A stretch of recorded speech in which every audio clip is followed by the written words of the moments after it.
Hello, welcome to travel food and life. আমি তিথি। আজ আমি এসেছি ভিয়েতনামের ফুকওয়াকের কোয়েন্টেসেন্সের একটা ভিডিও নিয়ে। আর এইটা ভিয়েতনামের অন্যতম জনপ্রিয় সাংস্কৃতিক শো কোয়েন্টেসেন্স। এত সুন্দর, এটা গ্র্যান্ড ওয়ার্ল্ড ফুকওয়াকে হয়। আর এখানে আধুনিক 3D ম্যাপিং, আলো, সাউন্ড এবং শত শত শিল্পীর পরিবেশনার মাধ্যমে ভিয়েতনামের ইতিহাস এবং সংস্কৃতিকে তুলে ধরা হয়। আর এটা হচ্ছে ফুকওয়াক দ্বীপের উত্তর অংশে অবস্থিত। আর এর কাছাকাছি আপনারা দেখতে পারেন উইন্ড ওয়ান্ডার্স আর উইন্ড পার্ল সাফারি, এগুলো তো আমি ভিডিও আগে দিয়েইছি। আর এই বাড়িটা দেখছেন, বাড়িটা না আস্তে আস্তে সরে যাচ্ছে। একটা ভুতুরে ভুতুরে পরিস্থিতি তৈরি করা হয়। রাত্রিবেলা হয় তো এই শোটা, প্রত্যেক দিন রাত্রিবেলা 8:15 থেকে 9টা, প্রায় 45 মিনিটের শোটা হয়। আর 20-30 মিনিট আগে পৌঁছানো ভালো, কারণ জায়গাটা নিয়ে নিতে হয়। আর এটার শোয়ের 4টে প্রধান অংশে বিভক্ত থাকে। একটা হচ্ছে অরিজিনস, প্রথমে অরিজিনসটা বলে ভিয়েতনামের সূচনা, প্রাচীন জীবন নিয়ে এই শোটা প্রথমে দেখানো হয়।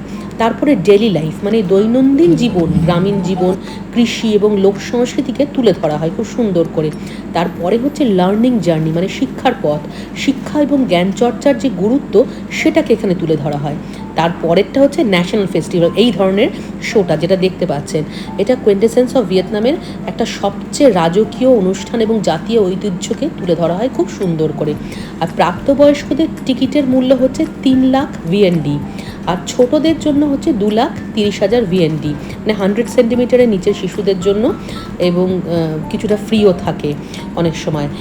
আর বিশেষ আকর্ষণ হচ্ছে এটার 11,000 বর্গমিটারের বিশাল ওপেন এয়ার স্টেজ, 200 থেকে 300-র বেশি শিল্পীর অংশগ্রহণ, অদ্ভুত সুন্দর 3D ম্যাপিং, প্যানভিত্তিক স্টেজ, জিপ লাইন, ওপর দেখলে না তখন এটা জিপ লাইন একটা হচ্ছিল, আর আধুনিক আলোকসজ্জা ব্যবহার করা হয়। এগুলোই এটার বিশেষ আকর্ষণ।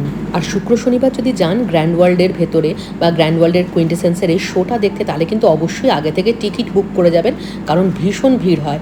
আশা করি আমার এই ব্লগটা আপনাদের ইনফরমেটিভ লাগলো। ভালো লাগলে একটা লাইক শেয়ার করে দেওয়ার অনুরোধ রইল।